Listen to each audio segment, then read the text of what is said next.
This is a very important checkmate because it's going to allow you to close so many games. I'm pretty sure that up to this point, you've gotten to situations where you're winning, but you cannot really get that checkmate. And in many instances, your opponent gets to escape and you cannot close your game. So this checkmate is going to allow you to get rid of that. Anytime that you can get your hands on two rooks, or sometimes you just have one rook, but you have an extra pawn, you could march that pawn up, get the second rook, and deliver the checkmate. Of course, this is going to be mainly when you have the advantage. So this is going to allow you to capitalize and just know exactly what to do to finish the game. So with that said, let me show you how it's done. First, I'm going to show you the final position, like the actual checkmate, how you finish it. But then we're going to start from the very beginning when the king is in the center, because that's the challenging part. How do we corner the king so that we can put him in checkmate? So take a look at this position, and I want to see if you could just find checkmate in one move. That's it. So if you want, pause the video if you want to take longer, but the move that we're looking for here is rook to a8 checkmate. So this is the pattern that you're going to see over and over and over. You have one rook cutting the king off, and then the other rook will go down to attack the king. That's it. So rook a8, check, and the king cannot stay here. The king cannot go up. So this is easy because the king is already at the edge. So now what we have to learn is how do we get the king from the center or from anywhere on the board to one of the edges, and then we finish him off right there. So let me bring this king to the center. I'm going to bring the rooks all the way down. And you're going to see how your king has to do nothing at all. So the first thing we have to do is decide what edge we want this king to go to. He could go towards this one, this one, this one, or this one.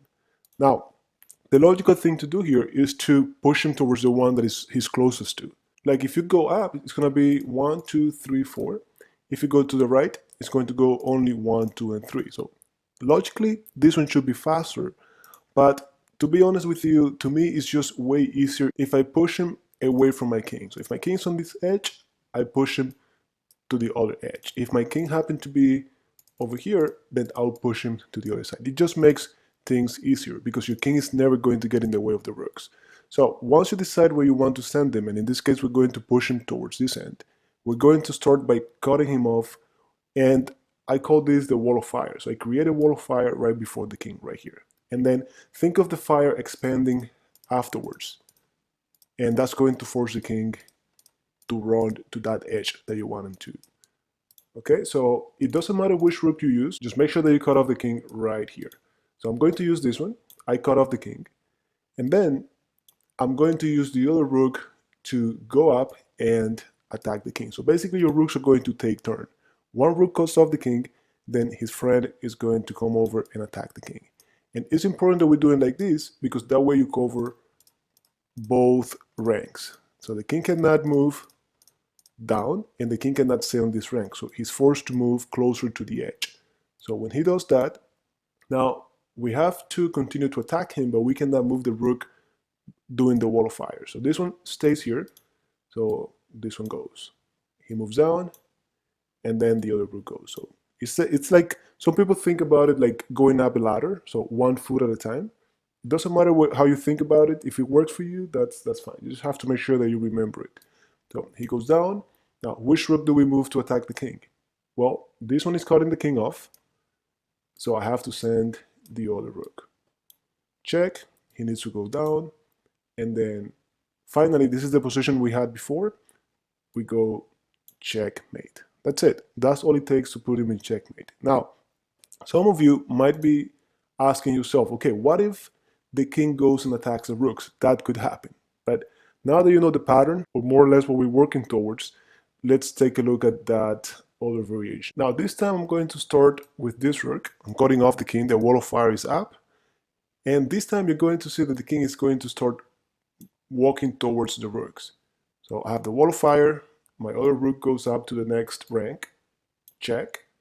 And this time he keeps going towards the edge, and he's attacking my rook now. Now, the only thing you have to do here, he has to click king next to the rooks.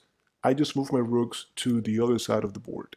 So think of it like there's a ladder here, and then there's another ladder on the other side. So if this one is not safe anymore, we just run to the other ladder and we continue doing the same thing. Just remember that the rooks are faster than the king. So when you do this, the king is going to have a hard time to get to the rook again. It's going to take so long. Now, if the king keeps going here, it's not safe for me to go to the next rank. So I just go to the other side as well. Now, the important thing here to remember is that the rooks cannot be on the same file. Because if that happens, then I cannot move to the next rank. If I had done this move, let's say the king goes back, you see I cannot jump over to get to the next rank. So that's why it's important that we stop right here. Right now, look at this king. He's on the other side, and it's going to take him a long time to get to the rooks. So now when he moves, which of the two rooks do I move? Well, this is the one building the wall of fire. So I need the other rook to go down. See, check.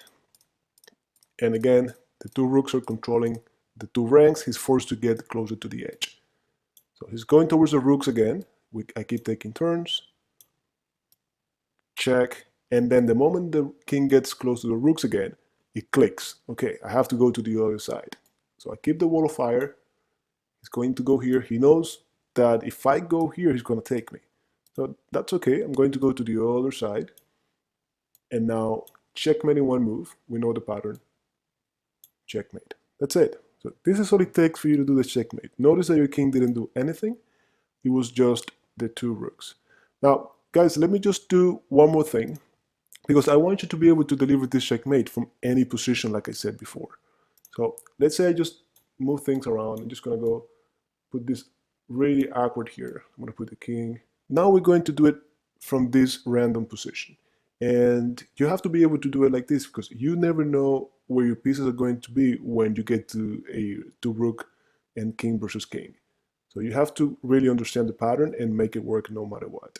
So all I know is that I want this king to go to this edge. Like I said, you could do it however you like, but to me it's always easier to push him to the edge opposite to where my king is. So if my king is on this side of the board, I want him to go to this edge.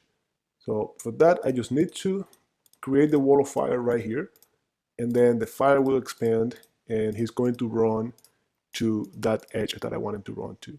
So for all I know is that I need one of the rooks right here. So I'm going to bring any rook. I'm going to bring this one. Now he's going to move, and my wall of fire is right there. If he attacks a rook, well, I need to stay on the wall of fire. So I'm going to the other side as far as I can. He's going back up. Now I need the other rook to attack him from here. So I go down, and there I start. Check. The king has to go down, and then the other rook. They're taking turns. And look, he's getting so close to my rooks. That's okay. I go to the other side. He attacks me. I go to the other side. He's coming back. Now, which of the two rooks do I move? Well, this one that is not doing anything right now. This one is cutting the king off. So his friend comes over. Check. He's forced to get to the edge. And then checkmate. So this is it. The best advice I could give you right now is that you practice this at home. And one of the ways that I train this with my students is once they got it, we put a timer. I give them 20, 30 seconds, and they have to do it in that time. So have fun with it. So I hope this was helpful, and I will see you guys in the next class.